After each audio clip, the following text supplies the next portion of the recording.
My name is Caitlin Lindsay. I am 35 years old, a former Army captain with a brilliant future at the Pentagon. But now I stand before the court labeled as the gold-digging wife of a tech billionaire. Today, in a courtroom reeking of expensive perfume and hypocrisy, my husband, Corbin, pointed his finger at my face and said into the microphone, "She is just a low-level soldier who knows how to follow orders. She never created a single dime of value for my company." His mother sat behind him, smirking and whispering loud enough for me to hear. "Serves that coarse girl right. Those calloused hands only deserve to carry shoes for Corbin." They think I will collapse. They think that 7 years of me working night shifts as a security guard, cleaning up the vomit of drunks to get money to feed servers for Corbin, has turned me into a submissive slave. But they forgot one thing. I am a logistics officer. And a good officer never goes into battle without a contingency plan. The thing I pull from my breast pocket is not a handkerchief to wipe away tears, but a death sentence for their empire. Let me know where you are watching from, and comment the word karma right below if you believe that you reap what you sow, and traitors will sooner or later pay a heavy price. The air conditioning in the Fairfax County Circuit Court was set to a temperature I could only describe as morgue chic. It was freezing, a sterile chill that seeped right through the thin fabric of my polyester blazer. I bought this suit at Target 3 days ago for $40 because it was all I could afford. It was navy blue, slightly ill-fitting around the shoulders, and it scratched against my skin every time I shifted in my seat. Across the aisle, separated by a few feet of mahogany and a million miles of social status, sat my husband, Corbin Reynolds. He was wearing a custom-tailored Armani suit, charcoal gray, silk lining, that cost more than my father made in 3 months of active duty.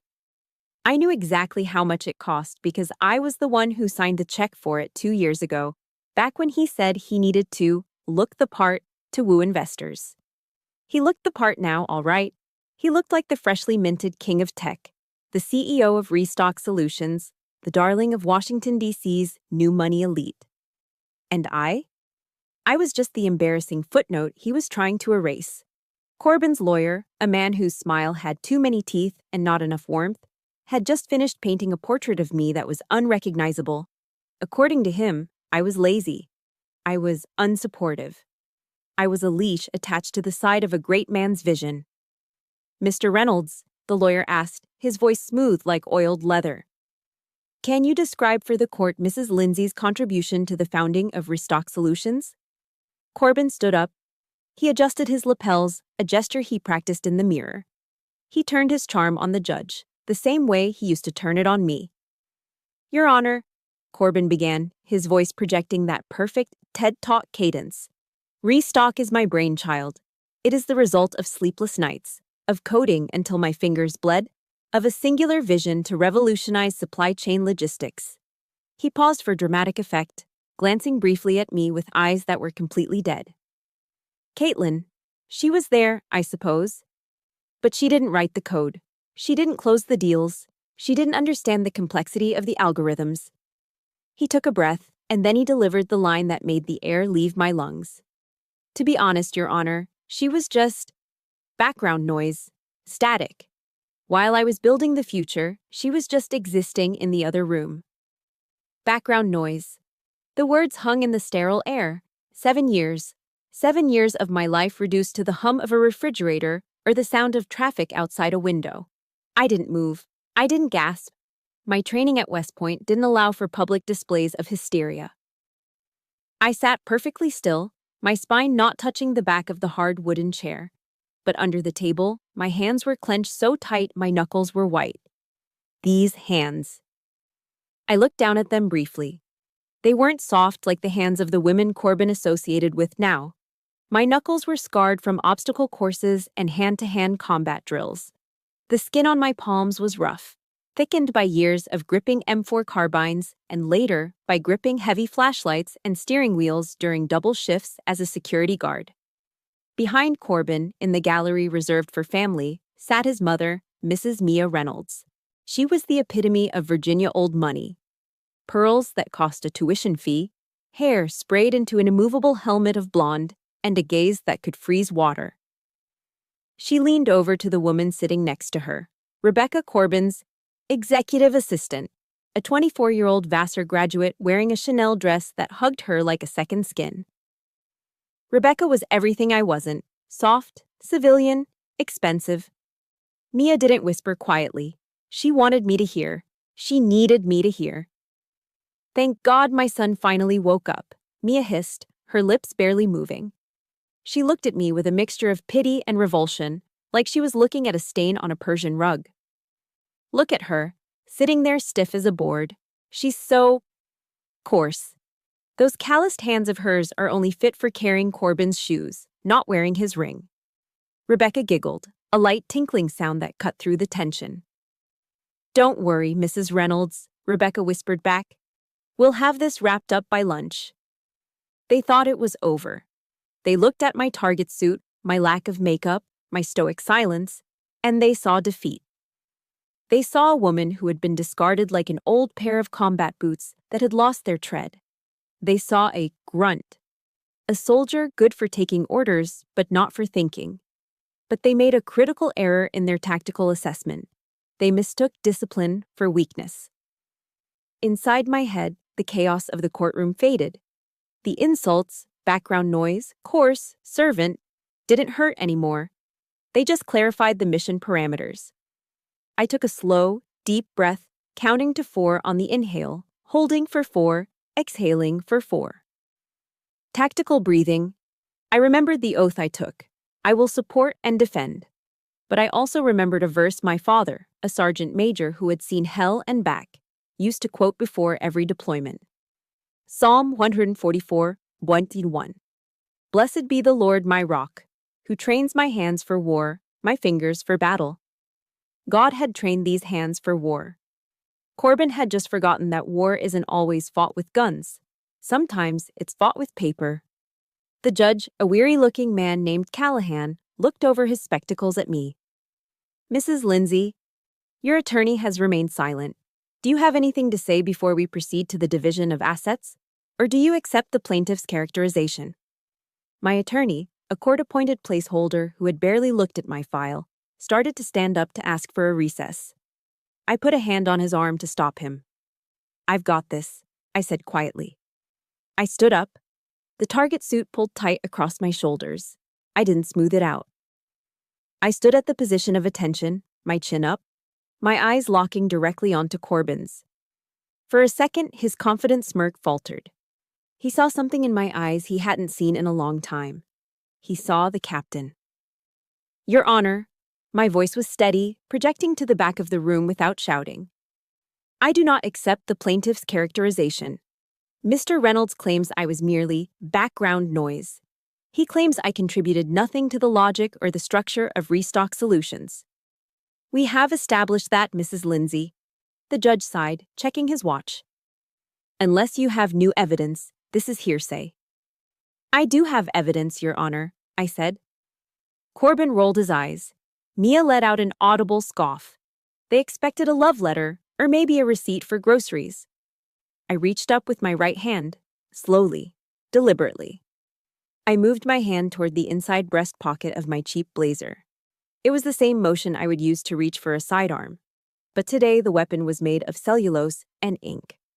I could feel the texture of the folded document against my fingertips. It was warm from my body heat. It was the only thing of value I had left in this world, aside from my integrity. "I would like to submit Exhibit A," I said, my fingers closing around the paper. A document signed by Mr. Reynolds and notarized in Paris, France, 5 years ago. A document detailing exactly who designed the logistics algorithm that built his company and exactly what that contribution is worth. Corbin's face went from smug to confused, and then, as he realized what year I was talking about, the color drained from his face faster than blood from an open artery. I pulled the document out. It was time to fire for effect. The paper in my hand felt heavy, heavier than the M4 carbine I used to carry on patrol. As my fingers traced the embossed seal of the notary, the freezing air of the courtroom seemed to warp and shift. The scent of expensive cologne and floor polish faded, replaced by the smell of stale beer, cheap heating oil, and desperation. Suddenly, I wasn't standing in front of Judge Callahan anymore. I was back in Virginia, 7 years ago. It was the winter that changed everything. The winter I stopped being Captain Caitlin Lindsay, a woman who commanded respect, and started becoming Caitlin Reynolds, the woman who commanded nothing but her own silent sacrifices. We met at a charity mixer at Fort Belvoir. It was one of those mandatory fun events where officers were expected to mingle with the local civilian contractors. Corbin was standing by the punch bowl, looking out of place in a suit that was clearly off the rack and a size too big. He had this boyish charm, a way of looking at you like you were the only person in the room who understood the secret joke of the universe. He told me he was a visionary. He used words like disruptor and paradigm shift. I was a logistics officer. I dealt in fuel, ammunition, and transport schedules. His world of abstract potential was intoxicating to someone whose life was measured in grid coordinates and casualty reports. But charm doesn't pay the rent. I remember the night the vision almost died. We were living in a studio apartment in Alexandria that was barely larger than a prison cell. The heating was broken, and we were wrapped in layers of blankets, our breath visible in the air.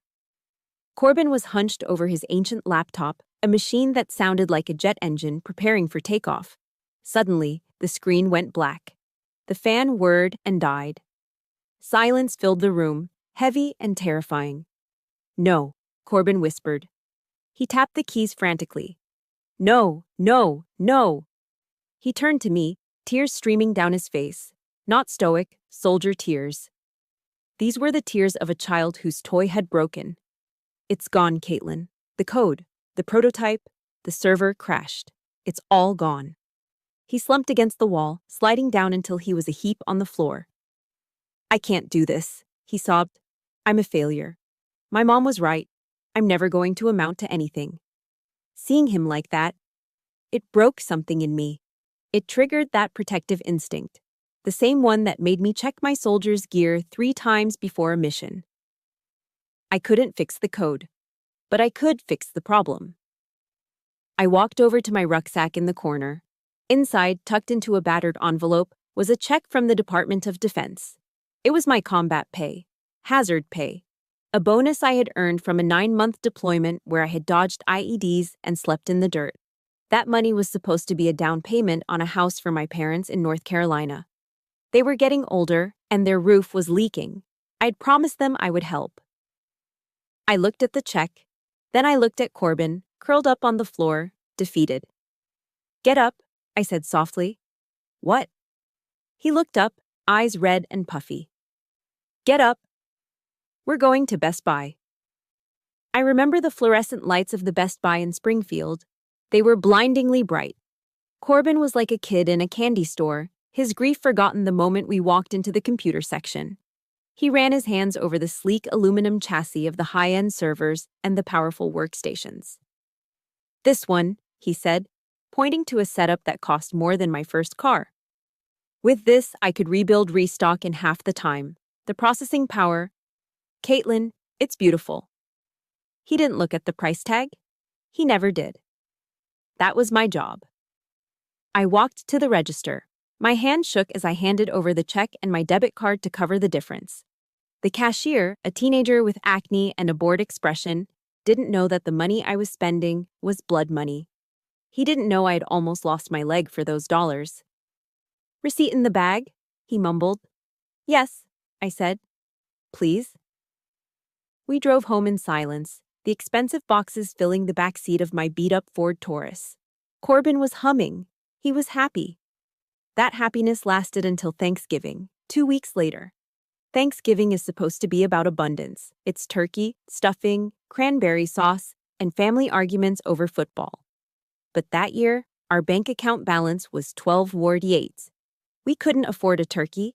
We couldn't even afford the gas to drive down to North Carolina to see my parents. So, we stayed in the freezing studio apartment. Dinner was a frozen DiGiorno pizza. I cooked it in the toaster oven because the main oven was unreliable.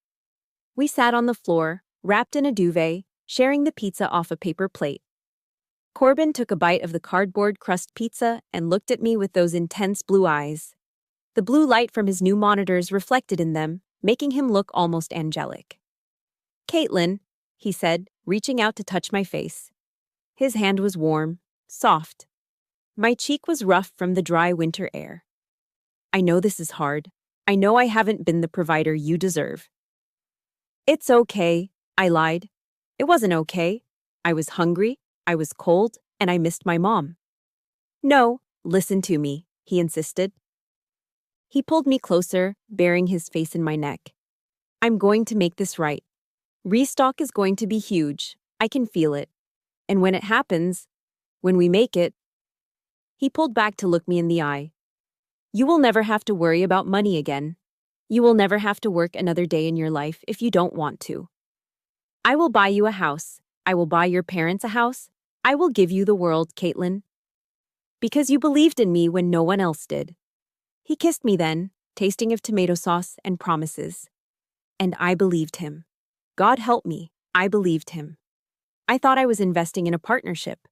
I thought we were a team, a fire team of two against the world. I didn't know then that I wasn't a partner. I was just venture capital with a heartbeat. The memory faded, dissolving back into the harsh reality of the courtroom. I looked across the aisle at Corbin. He was whispering something to his lawyer, looking annoyed, probably checking the time on his Rolex. A Rolex that cost 10 times what that computer had cost. He had kept his promise in a twisted way. He had made it huge. He had made millions. But the we in his promise had silently turned into... And the woman who had sacrificed her combat pay, her parents' roof, and her own dignity to buy him the tools of his success? She was just background noise. I looked down at the document in my hand again. The anger that had been a cold knot in my stomach began to burn hot. "You promised me the world, Corbin," I thought, my grip tightening on the paper. "But you forgot that I'm the one who drew the map."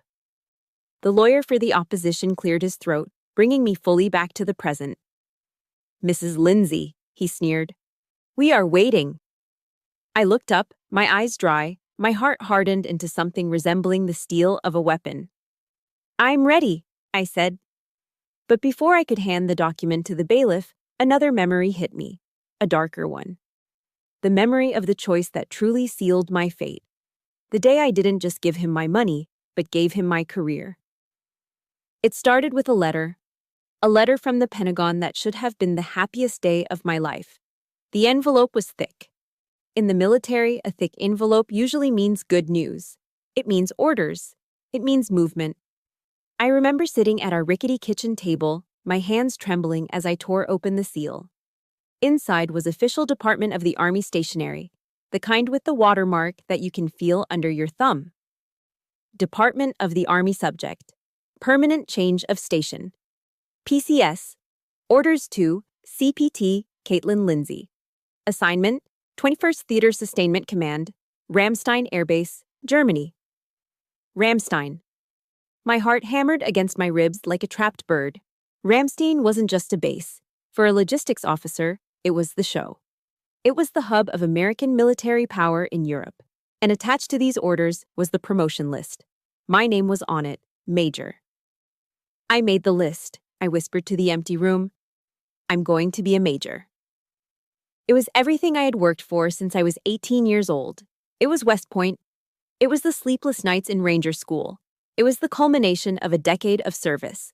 When Corbin walked in that evening, carrying a bag of takeout Chinese food because he was too stressed to cook, I was beaming. I had the letter propped up against the salt shaker like a trophy. "Babe, look," I said, unable to keep the vibration out of my voice. "Look at this." Corbin put the food down. He picked up the letter. He read it silently. I watched his face, waiting for the smile, waiting for the "I'm so proud of you," waiting for the celebration. Instead, his face fell. His shoulders slumped. He looked like I had just handed him a foreclosure notice. "Germany," he said. His voice was flat. "That's far." "It's Ramstein, Corbin. It's a huge promotion. It comes with a significant pay raise. We could finally get out of this apartment. You could come with me. You can code from anywhere, right?" He dropped the letter onto the table like it was contaminated. He walked over to the window and stared out at the parking lot. I can't go to Germany, Caitlin, he said, his back to me. My investors are here. DC is the hub. If I leave now, Restock dies. It just dies. But he turned around. His eyes were wide, panicked. This was his weapon of choice, weaponized fragility. If you go, he said, his voice cracking, I can't stop you. You're free to do what you want. But I can't do this without you. I'm drowning, Caitlin. Every day I feel like I'm drowning. You're the only thing keeping my head above water. If you leave, I don't know what will happen to me. I don't know if I can make it. He didn't say, don't go. He didn't forbid me. That would have been too obvious. Instead, he made my success the cause of his potential failure. He made my dream the murderer of his dream. I looked at the orders. Then I looked at my husband, who was looking at me like a puppy about to be kicked. The next weekend, I drove down to North Carolina to see my father. I needed a reality check. I needed the sergeant major. My dad was sitting on his porch, polishing his boots out of habit, even though he had been retired for 10 years. He read the orders. He smiled, a slow, proud smile that crinkled the corners of his eyes. Major Lindsay, he said, testing the sound of it. Sounds damn good, kid. Damn good. Then I told him about Corbin. I told him about Restock. I told him I was thinking about turning it down. The smile vanished. He put the boot down. He looked at me with a gaze that was harder than granite.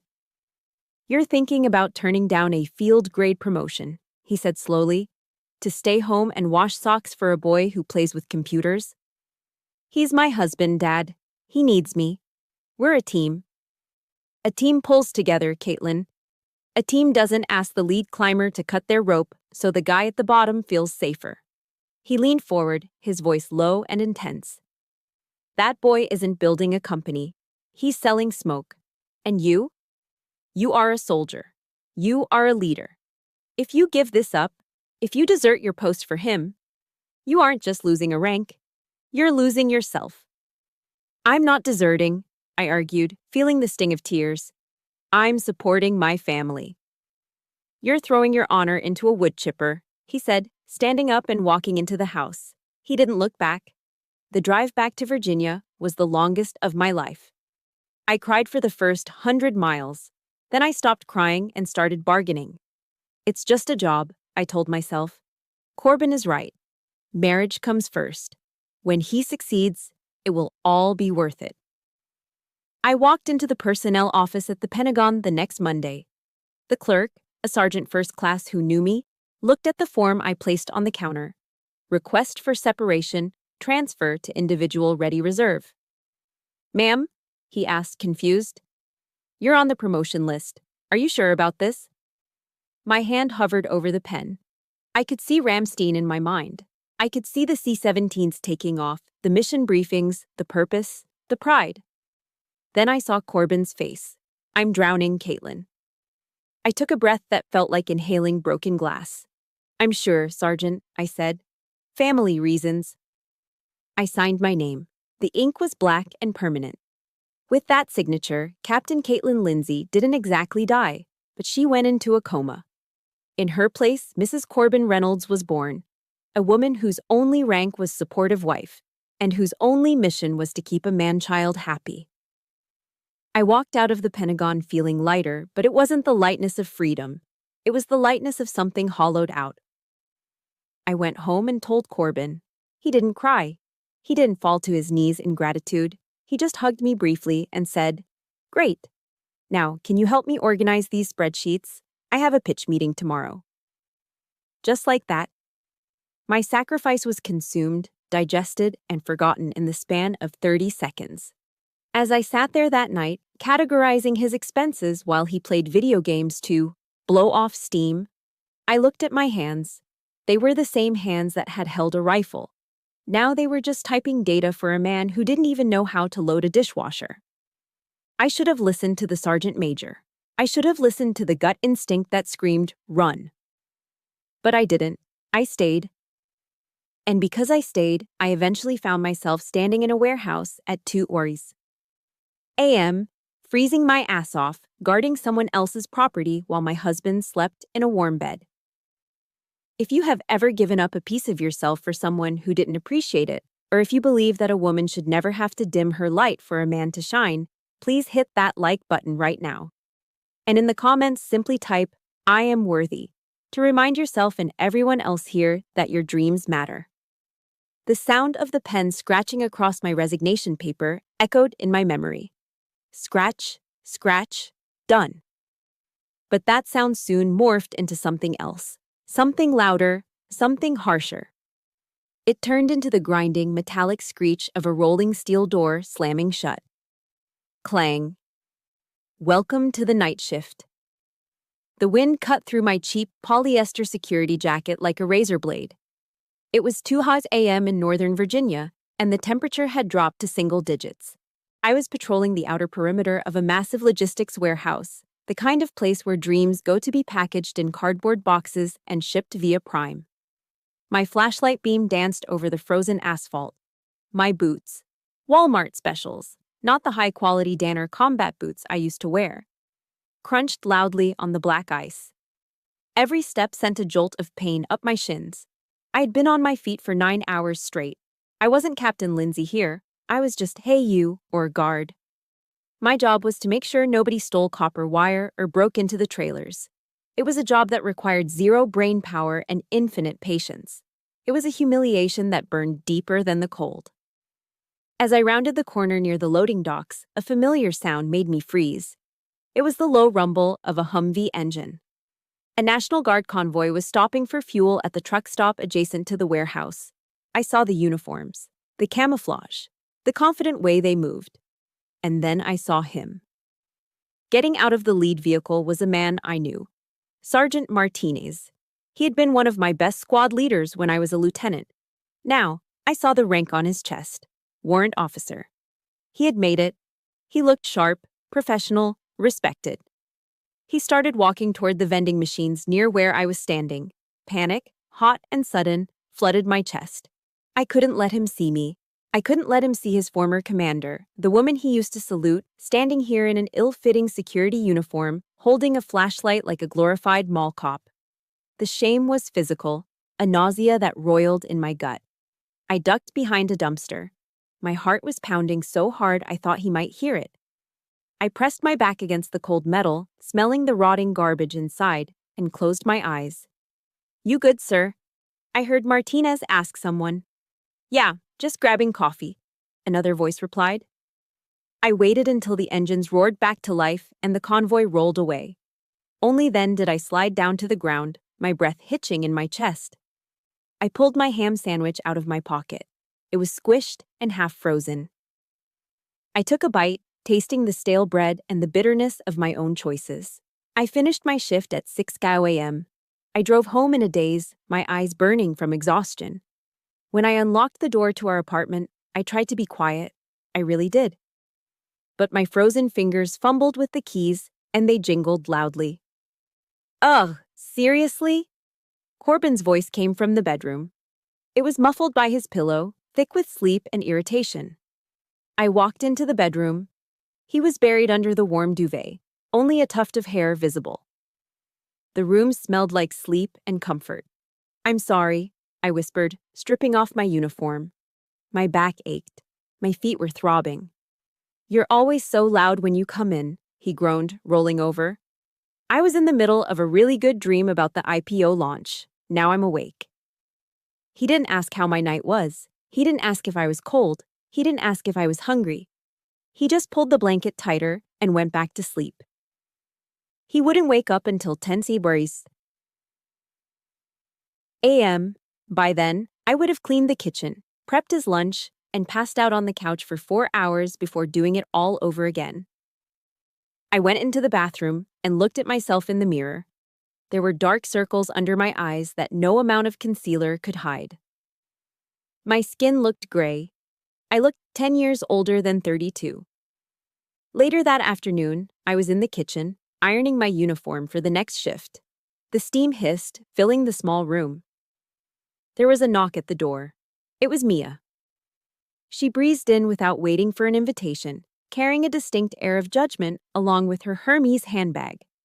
She looked around the apartment, wrinkling her nose at the faint smell of ironing starch.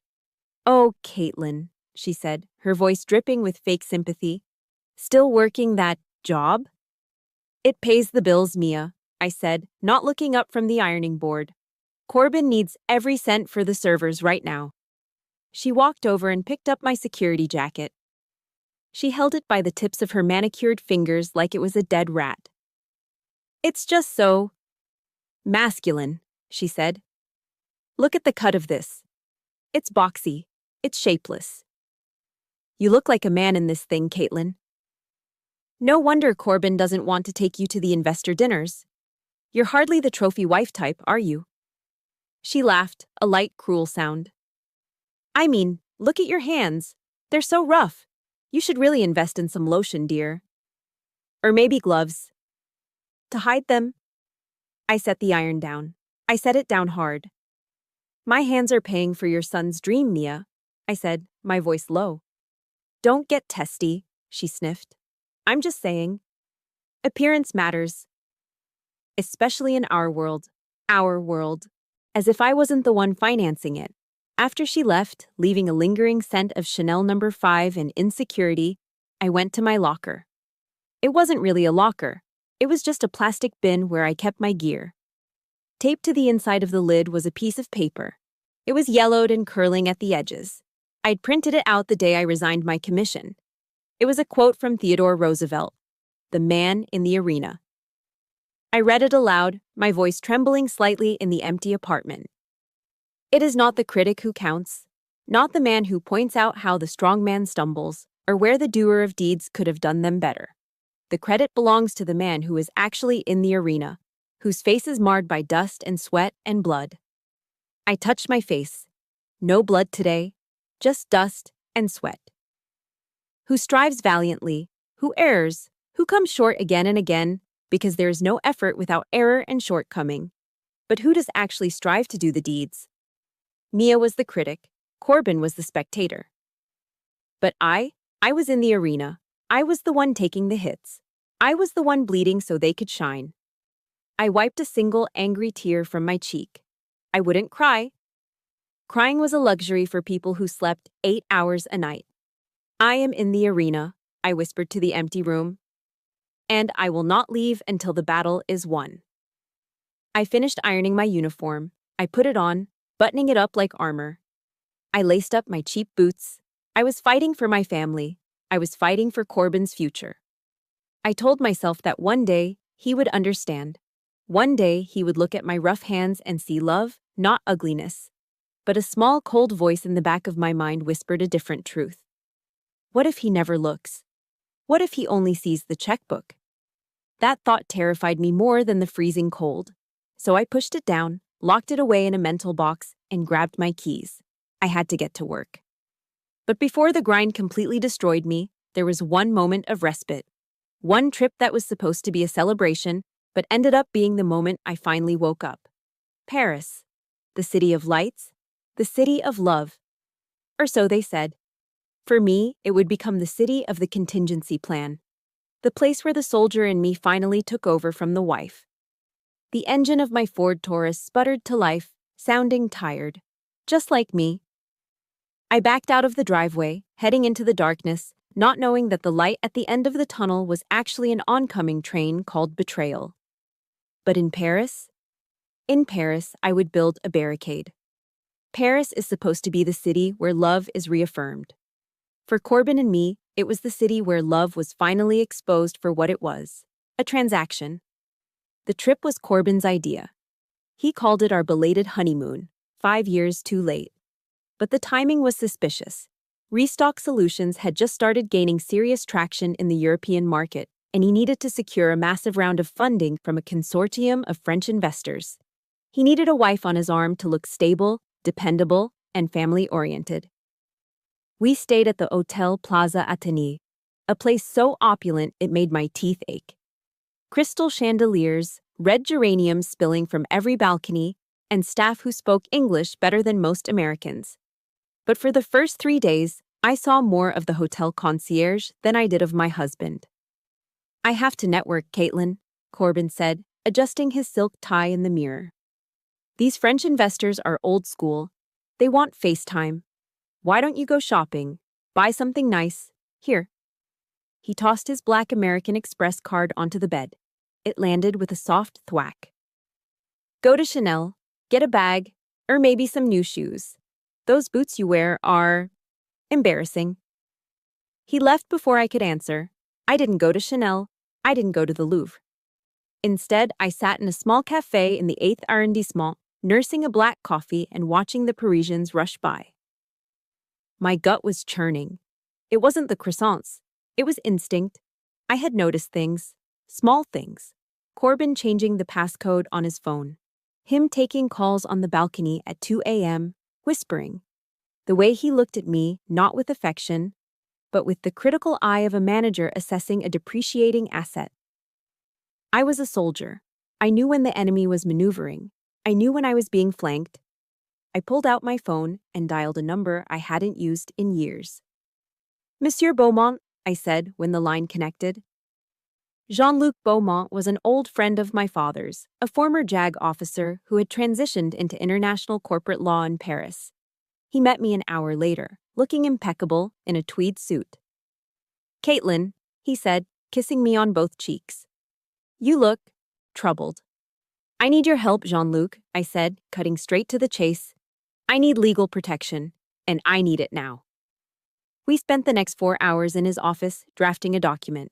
It wasn't a standard post-nuptial agreement. It was a recognition of sweat equity. It detailed every hour I'd worked, every algorithm I'd optimized using military logistics protocols, every dollar of my own money I had invested.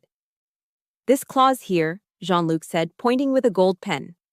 It states that in the event of a dissolution of marriage, 49% of all current and future assets of Restock Solutions are rightfully yours as a founding partner, regardless of title.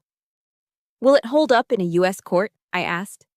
It is drafted under international commercial law, enforceable in both jurisdictions due to Restock's dual incorporation. He smiled thinly. It is ironclad. But only if he signs it willingly. He'll sign, I said. I know his weakness. Corbin's weakness was arrogance and alcohol. The trap was set for our last night. Corbin came stumbling into our suite at 3 a.m., smelling of expensive cognac and cigar smoke. He was euphoric. I did it, babe, he shouted, throwing his jacket on the floor. 5 million euros. We're going global. He grabbed me and spun me around, but his eyes were glazed. He wasn't seeing me. He was seeing dollar signs. That's amazing, Corbin, I said, keeping my voice steady. I'm so proud of you. We need to celebrate. But first, we need to pack. We leave in 4 hours. Ugh, paperwork, he groaned, flopping onto the bed. I hate logistics. I know, I said soothingly. That's why I handled it all. I just need your signature on a few things for customs and the new visa requirements for your investor meetings in London. I brought over a clipboard. On it was a stack of papers. The top one was a customs declaration. The second was an insurance waiver. Buried in the middle, page 3 of 5, was the sweat equity agreement. Just sign here and here and here, I said, pointing to the lines. I handed him a pen. Corbin laughed, a loose, sloppy sound. You're such a control freak, Caitlin, always with the lists and the forms. What would I do without you? You'd be lost, I said honestly. He scribbled his signature on the first page, then the second. My heart was pounding so hard I thought he would hear it. This was the kill zone. If he stopped to read, if he sobered up for just 1 second, he flipped to the third page. The title, Equity Distribution Agreement, was right there at the top in bold letters. But Corbin didn't look at the top. He looked at the line where I was pointing at the bottom. You worry too much, wifey, he slurred. We're rich now.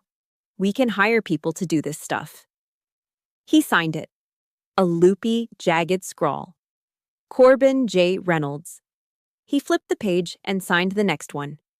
Then he dropped the pen and fell back onto the pillows, passing out within seconds. I stood there for a moment, listening to his heavy breathing. I carefully unclamped the papers. I took the agreement, folded it neatly, and placed it inside the hidden pocket of my travel blazer, the pocket right over my heart. "Sleep tight, CEO," I whispered. I didn't sleep that night. I sat by the window, watching the Eiffel Tower sparkle in the distance. I felt a strange mixture of relief and immense sadness.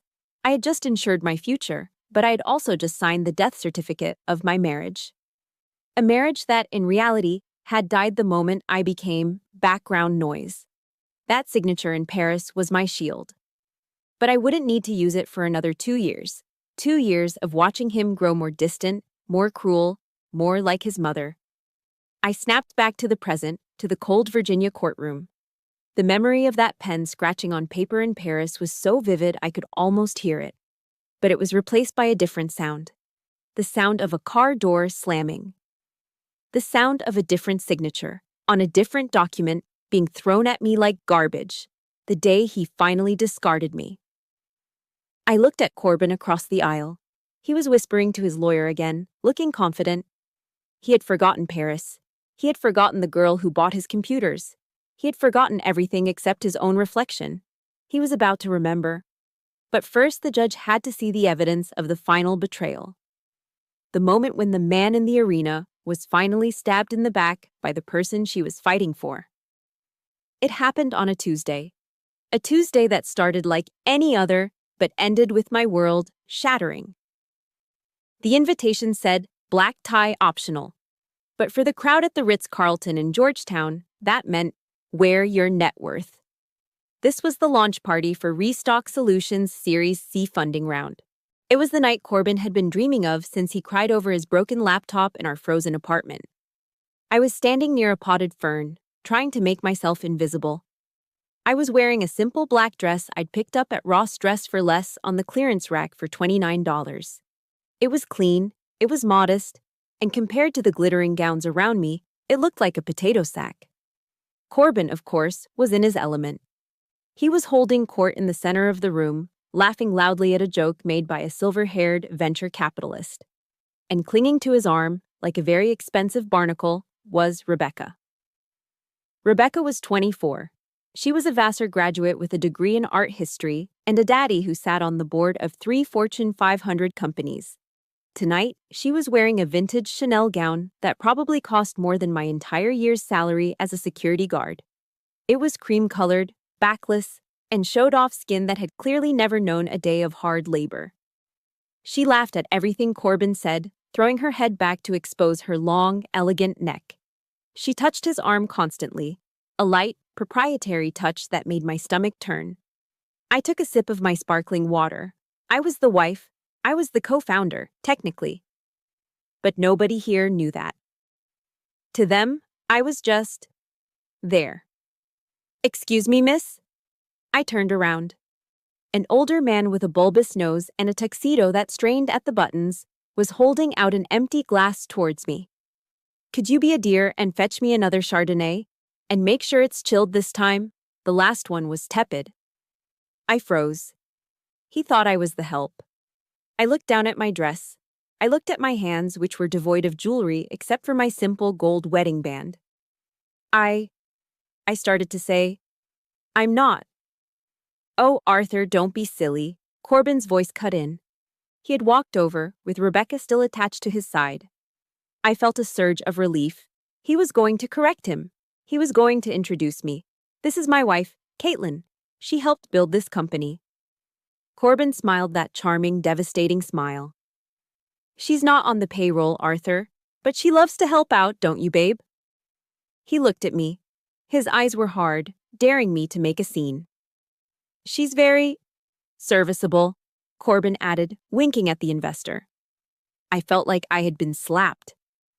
The air left my lungs, serviceable, like a truck, like a pair of boots. Arthur laughed. "Well, isn't that nice? A helpful woman is a rare find these days." He thrust the glass closer to my chest.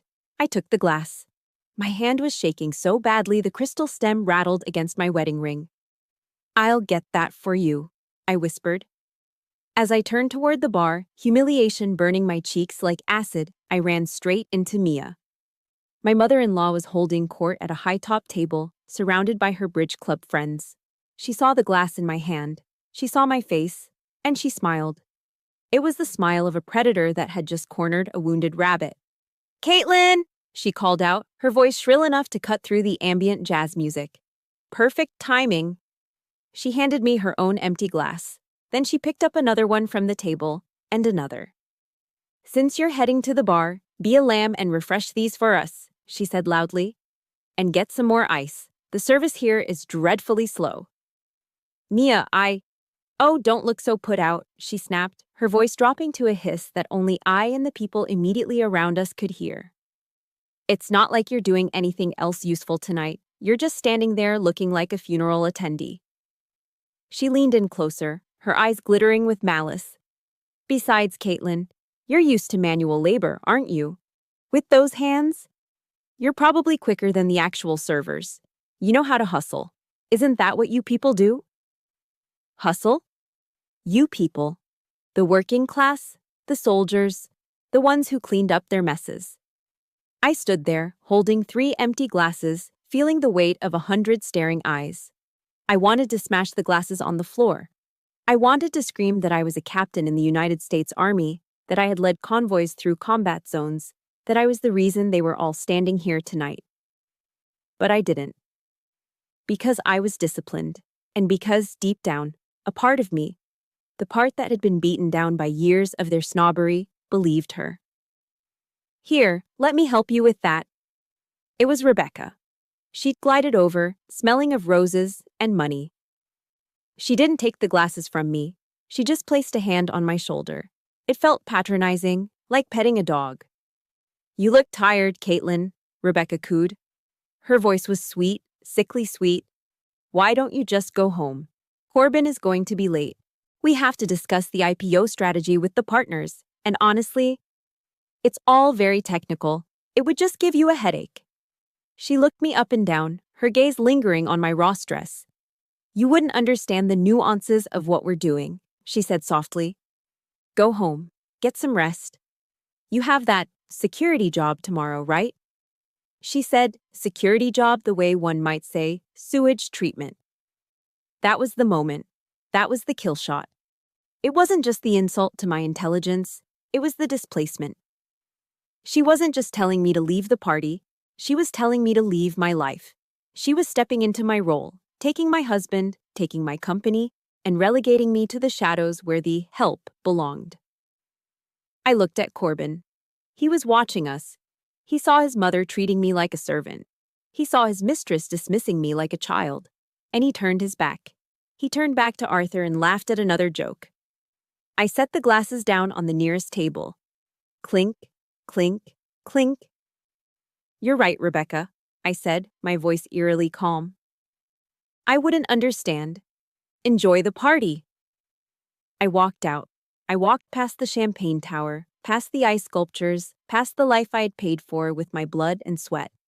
I walked out into the cool DC night, my heels clicking on the pavement. I didn't cry. The time for tears was over. The rage inside me was no longer a fire. It was a cold, hard block of ice. They thought I was leaving because I was defeated.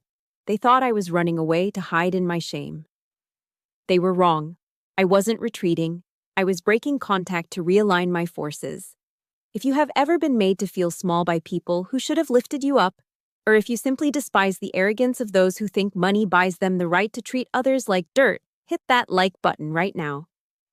And in the comments, I want you to type just one word: respect. Let them know that we see them and we demand better.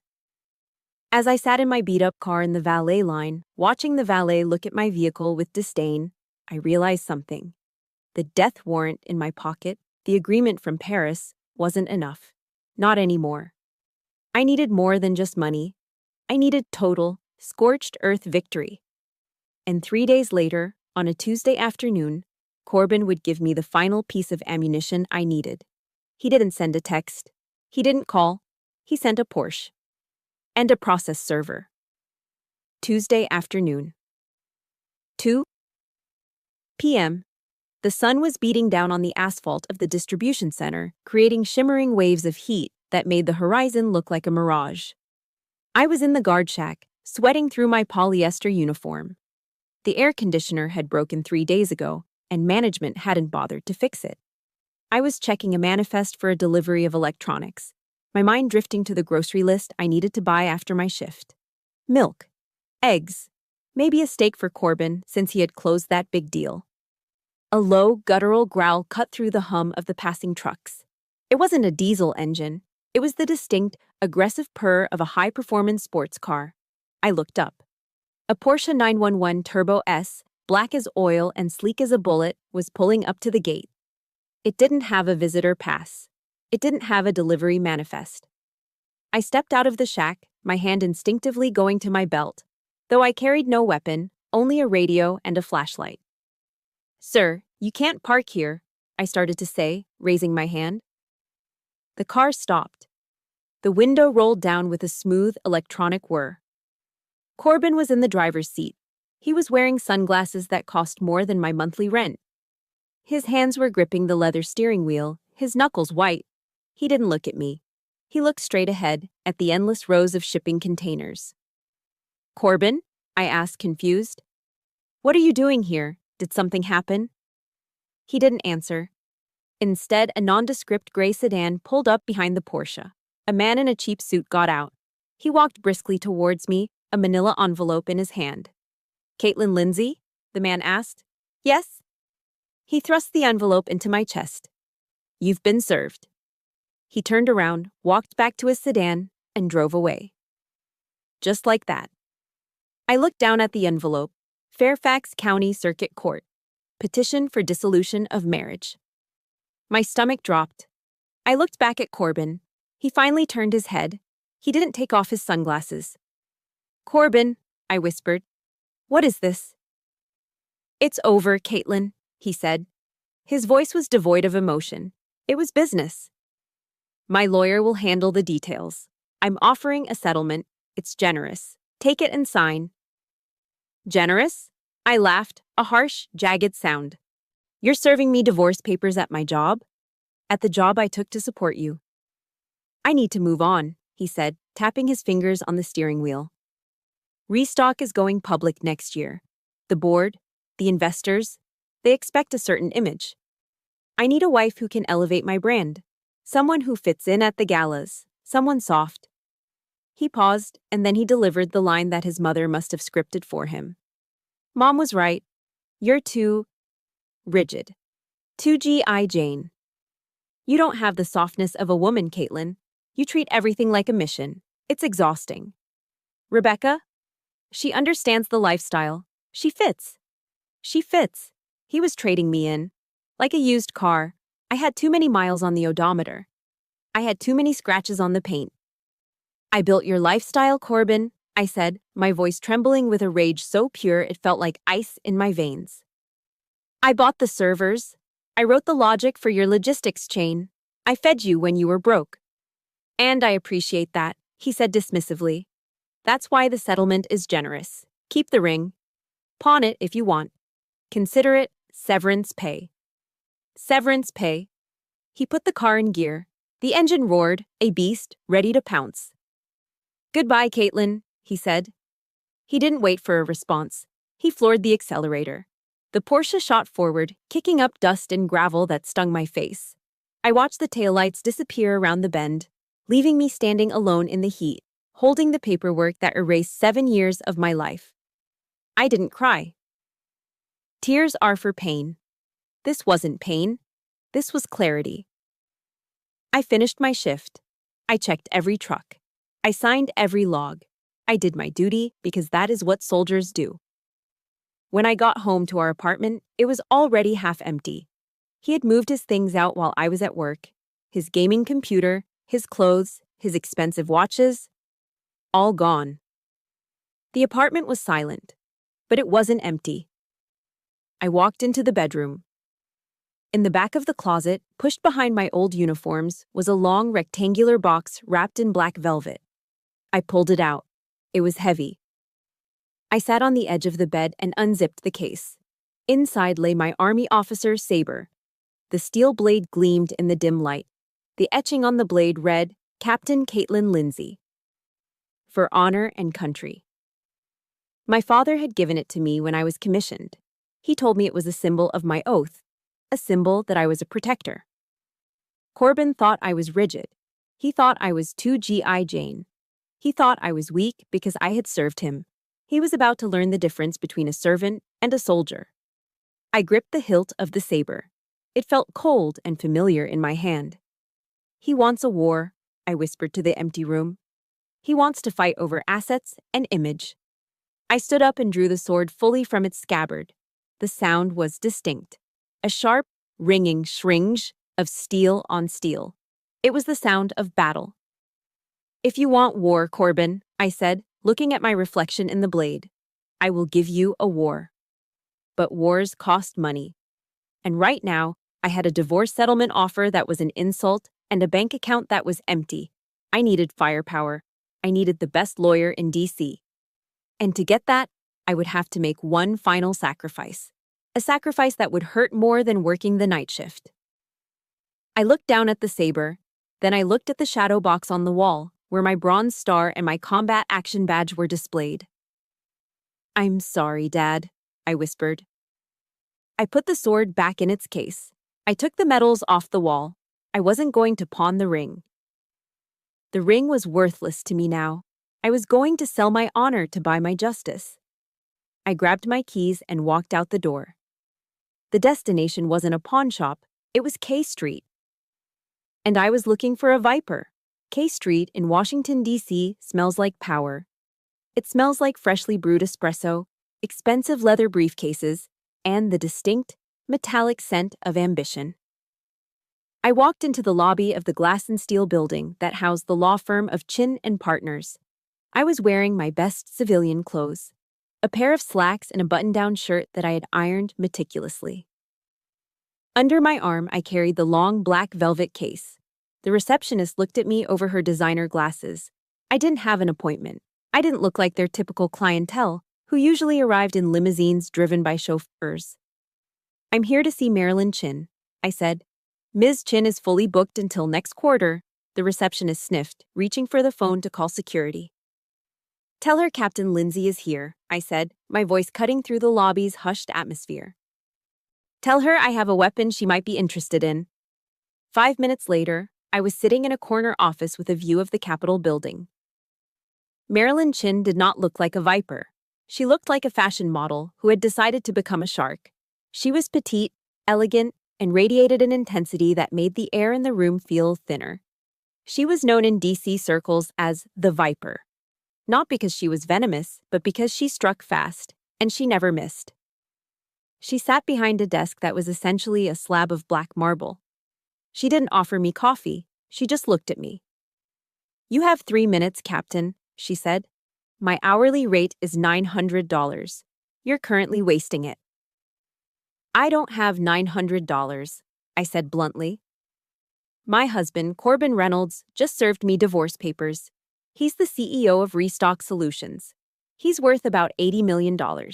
I have negative $12 in my checking account." Marilyn raised an eyebrow. "So you're looking for charity? I don't do pro bono cases for sob stories." "I'm not looking for charity," I said. "I'm looking for a mercenary." I placed the velvet case on her desk. The sound was soft, heavy.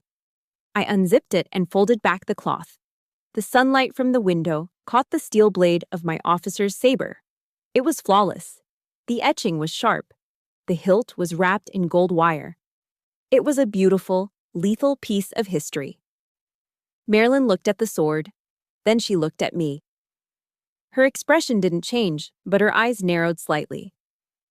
"This is an army saber," she said. "Regulation issue, ceremonial." "It was a gift from my father," I said, my voice steady, though my heart was breaking. "He gave it to me when I graduated West Point. It represents my honor, my oath. It's the only thing of value I own." I pushed the case toward her. "I know it won't cover your retainer, but it's a down payment. It's collateral. If you take my case, I promise you, I will pay every cent I owe you when we win. If we lose, you keep the sword." Silence stretched in the room. I could hear the hum of the HVAC system. I could hear the traffic on K Street below. Marilyn stood up. She walked around the desk. She reached out and ran a finger along the flat of the blade. She didn't touch the edge. She knew how to handle a weapon. You would sell your honor to fight a divorce? She asked softly. He didn't just divorce me, I said. He erased me. He called me background noise. He thinks because I served him, I am beneath him. I am selling the symbol of my honor so I can reclaim the reality of it.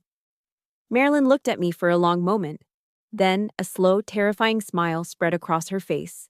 It was the smile of a general who had just found the perfect soldier. She closed the case. She pushed it back toward me.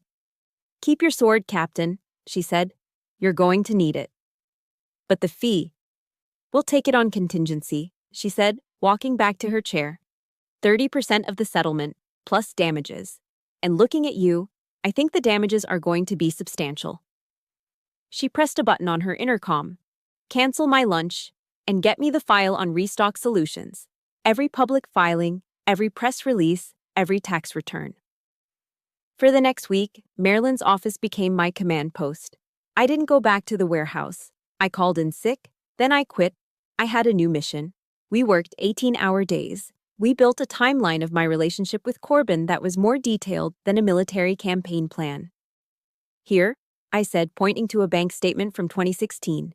This transfer of $4,500, that was my combat pay. It bought the server stack that hosts their primary database. Good, Marilyn muttered, typing furiously. Direct financial contribution, traceable. And here, I pulled up an old email chain. These are the logistics protocols I wrote for him.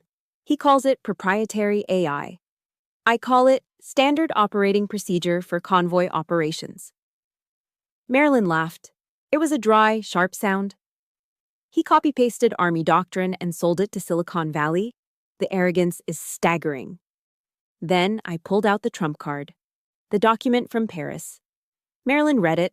She read it twice. She took off her glasses and cleaned them, then read it a third time. This, she said, holding the paper like it was a holy relic, is not just a post-nup. This is a confession. He acknowledges your sweat equity. He acknowledges you as a partner. And it's notarized under international law. She looked up at me, her eyes gleaming. He thinks this is a simple divorce case in Virginia, she said. He thinks he's just cutting off a limb. He doesn't realize he signed a document that gives you the right to half the body. We prepared the filings. We prepared the exhibits. We prepared the questions for cross-examination. It was meticulous. It was brutal. It was war. The night before the court date, I was sitting in Marilyn's office staring at the stack of evidence boxes. I felt drained, empty. Are you scared? Marilyn asked. She was packing her briefcase, looking as fresh as if the day had just started. No, I said. I'm not scared. I'm just ready. Good, she said. Because tomorrow, we don't just win a lawsuit. Tomorrow, we take his head. She handed me a garment bag. What's this? I asked. Your armor, she said. I noticed your suit was practical. But in my courtroom, perception is reality. Wear this. It fits the narrative. I opened the bag. Inside was a navy blue blazer. It wasn't expensive. It wasn't flashy. But it was tailored perfectly. And on the lapel, Marilyn had pinned a small, discreet pin. The crossed sabers of the cavalry, my branch insignia. Don't let him forget who you are, she said. I touched the pin. I thought about the saber in the velvet box at home. I thought about my father. I thought about the cold nights in the guard shack. I won't, I said. Marilyn looked at her watch. Go home, Captain. Get some sleep. 0900 hours tomorrow. We attack. The elevator ride down to the lobby felt like a descent into the launch tube. I walked out onto K Street. The air was cool. I was no longer the wife waiting for scraps. I was no longer the security guard hiding in the shadows. I was the plaintiff. And as the sun rose over the Potomac the next morning, turning the river into a ribbon of blood and gold, I stood in front of the mirror, put on the blazer, and pinned the sabers to my chest. Ready, I whispered. The transition from the quiet preparation of the lawyer's office to the sterile violence of the courtroom was jarring. But I was ready for the noise. I was ready for the lies. Because when I stood up in that courtroom, I wasn't just reaching for a piece of paper. I was reaching for the trigger. The courtroom was so silent you could hear the hum of the fluorescent lights. All eyes were fixed on the document in my hand. It wasn't a sword, but it cut just as deep. "You may approach, Mrs. Lindsay," Judge Callahan said, his curiosity piqued. I walked toward the bench. My steps were measured, rhythmic. Left, right, left, right. I handed the document to the bailiff, who then handed it to the judge. Marilyn Chin, sitting at the counsel table, looking like a sleek predator in her designer suit, stood up. "Your Honor," Marilyn said, her voice smooth and dangerous. "What you are holding is a notarized sweat equity and asset distribution agreement, signed by both parties in Paris, France, on October 14, 2019. It was drafted by Jean-Luc Beaumont, a specialist in international commercial law, and is fully enforceable under the Hague Convention and Virginia state reciprocity statutes." Corbin frowned. "Paris? We were on vacation. I didn't sign any agreement." Judge Callahan adjusted his glasses. He read the document. His eyebrows shot up toward his hairline. "Mr. Reynolds," the judge said, looking over the paper at my husband. "Is this your signature?" The bailiff walked the document over to Corbin. Corbin snatched it from his hand, annoyed. He glanced at it, ready to dismiss it. Then he saw it. The jagged, loopy scrawl at the bottom of page 3. Corbin J. Reynolds. His face went white. Not pale, white, like a sheet of printer paper. His mouth opened and closed like a fish on a dock. This is, he stammered. I remember signing customs forms, visa paperwork. She slipped this in. She tricked me." "Tricked you?" Marilyn interjected sharply. "Mr. Reynolds, are you admitting to the court that the CEO of a multi-million-dollar tech company signs legal documents without reading them?" "I was drunk," Corbin shouted, jumping to his feet. "We were celebrating. She took advantage of me." "Sit down, Mr. Reynolds," Judge Callahan barked, slamming his gavel. "You will maintain order in my courtroom." Corbin sank back into his chair, but his eyes were darting around the room, wild with panic. He looked at his lawyer, who was frantically reading the copy Marilyn had just handed him. The lawyer looked pale, too. He knew a kill shot when he saw one. Judge Callahan cleared his throat. "This document states, quite clearly, that in recognition of foundational technical contributions and financial investment, Caitlin Lindsay is entitled to 49% of all equity in Restock Solutions, fully vested immediately upon any filing for dissolution of marriage." A gasp rippled through the gallery. 49%, that was nearly half the company. That was tens of millions of dollars. Mia Reynolds let out a strangled cry. "That's impossible. She's a security guard. She's a nobody." "Order!" the judge roared. I turned to look at Corbin. He was trembling. He looked small. The Armani suit suddenly seemed too big for him. "You said I was background noise, Corbin," I said. My voice wasn't loud, but it carried to every corner of the room. "You told this court I contributed nothing, that I was just existing while you built the future." I took a step closer to him. "Who taught you how to optimize the supply chain algorithm, Corbin? Who explained to you that just-in-time delivery fails without redundancy?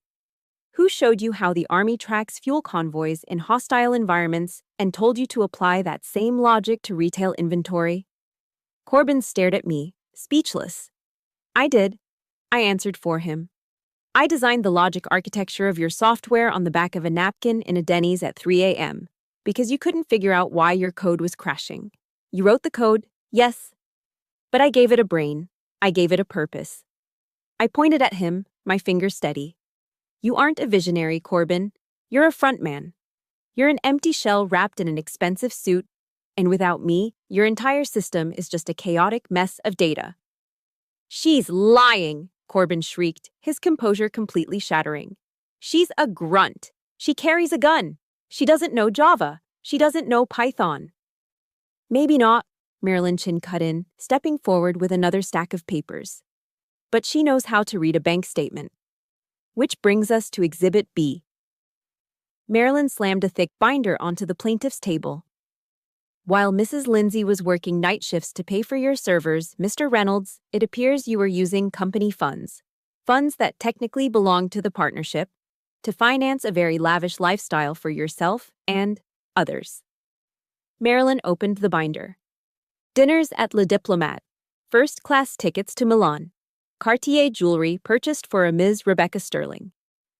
Rebecca, sitting in the gallery, gasped and covered her mouth. All eyes turned to her. She shrank down in her seat, looking like she wanted to dissolve into the floor.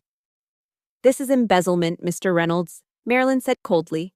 And since Mrs. Lindsay is a 49% shareholder, you have been stealing from her. The room was deadly silent. The air conditioning hummed, but now it sounded like a countdown. Judge Callahan looked at Corbin with undisguised disgust. He looked at the documents. He looked at me, standing tall, wearing my blazer with the crossed sabers pin. The court finds the Paris Agreement to be valid and enforceable, Judge Callahan ruled. His voice was the sound of a heavy door slamming shut. Mrs. Lindsay is hereby awarded 49% of the marital assets, including equity in Restock Solutions. Furthermore, due to the evidence of financial impropriety, I am ordering a forensic audit of the company's finances to be overseen by an independent trustee. Bang. The gavel came down. We're adjourned. It was over. Corbin slumped forward, putting his head in his hands. He was sobbing now. Ugly, gasping sobs. He wasn't crying for his marriage. He was crying for his money. He was crying because he had lost. Behind him, there was a commotion. Oh, my heart, Mia Reynolds cried out. She slumped sideways onto Rebecca, clutching her pearls. It was a theatrical faint, worthy of a daytime soap opera. Someone call a medic, Rebecca squeaked, trying to push the older woman off her Chanel dress. I didn't move to help. I was a trained first responder. I knew what a real medical emergency looked like. That wasn't it. That was the desperate exit strategy of a narcissist who had lost control of the narrative. I looked at Marilyn.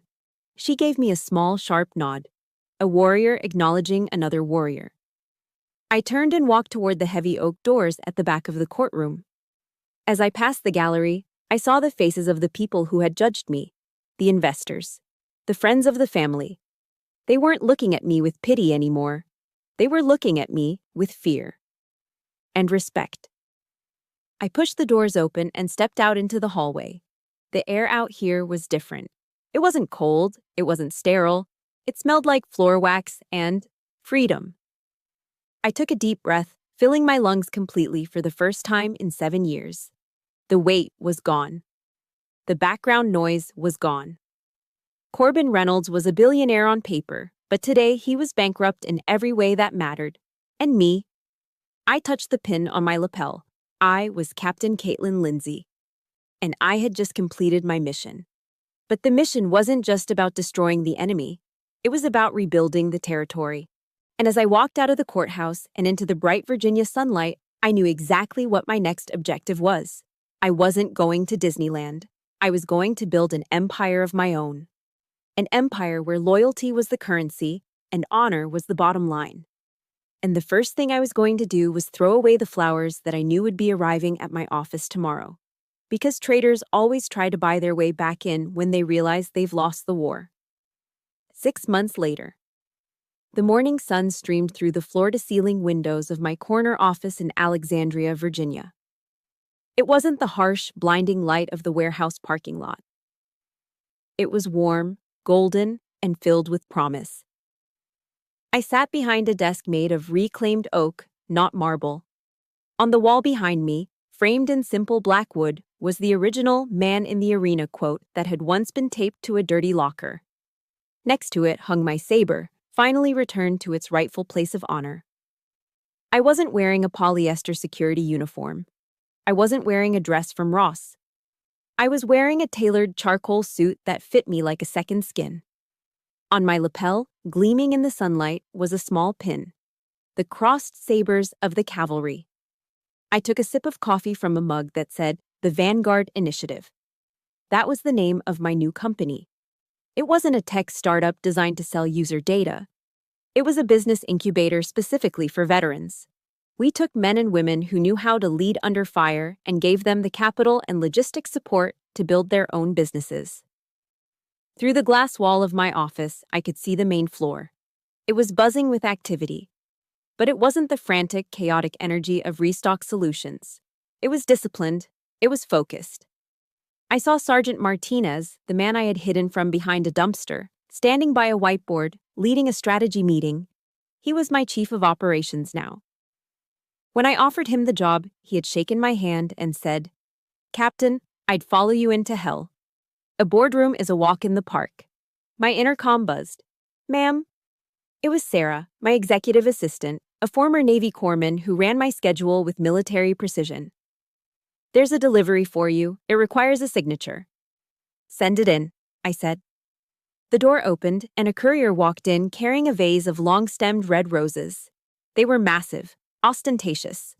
The kind of arrangement that screams, "I spent $500 to say I'm sorry." Sarah placed them on the corner of my desk, looking unimpressed. "There's a card." I knew who they were from before I even saw the handwriting. Restock Solutions was in freefall. The forensic audit ordered by the court had uncovered not just the embezzlement regarding Rebecca, but a massive tax fraud scheme. The stock price had plummeted 60% in 3 months. The board of directors had fired Corbin as CEO last week. Rebecca had left him the day the subpoenas arrived. I picked up the card. The handwriting was shaky, desperate. "Caitlin," it read. "I made a mistake. A terrible mistake. I realize now that you were the backbone of everything. Please, can we talk? I need you. Restock needs you. I still love you. I need you. Not I miss you. Not I'm sorry for hurting you. But I need you." He needed my 49% equity back. He needed my brain to fix the mess he had made. He needed a savior. I looked at the roses. They were beautiful, in a sterile, commercial way. But they smelled like desperation. I didn't feel anger. I didn't feel hate. I felt nothing. It was the indifference you feel for a mosquito you've already swatted. "Sarah?" I asked. "Yes, ma'am." "Do we have a trash can big enough for this?" Sarah smiled. It was a sharp, knowing smile. "I believe the recycling bin in the break room is empty." I stood up. I didn't take the card. I didn't take a single rose. I picked up the heavy crystal vase with both hands. I walked out of my office, past the rows of desks where veterans were building their futures. I walked straight to the large metal bin near the kitchen. Clunk. The sound of the vase hitting the bottom of the bin was heavy and final. The water splashed. The roses lay there, twisted and broken among the coffee grounds and shredded paper. "Recycle the glass if you can," I told Sarah. "The rest is just compost." I walked back to my office and closed the door. Silence returned, but it wasn't lonely. It was peaceful. I walked to the window and looked out at the American flag waving in the courtyard. My phone buzzed on the desk. It was Marilyn Chin. "Hey, partner," the text read. "Just saw the news. Corbin is being indicted on 3 counts of fraud. Drinks on me tonight." I smiled and typed back, "Roger that. 1800 hours." I looked down at my hands. The calluses from the warehouse were starting to fade, but the strength was still there. These hands had held a rifle. They had held a mop. They had held a pen that signed away my freedom, and a pen that reclaimed it. Corbin had called me background noise. He was wrong. I was the signal. He was just the interference. I thought about the verse that had carried me through the darkest nights in the guard shack. Psalm 144, 1. "Blessed be the Lord my rock, who trains my hands for war, my fingers for battle." God had trained me well. He had put me through the fire so I could be forged into steel. The war was over. The enemy was defeated. And for the first time in a long time, I didn't have to fight to be seen. I sat down in my chair, opened my laptop, and started typing.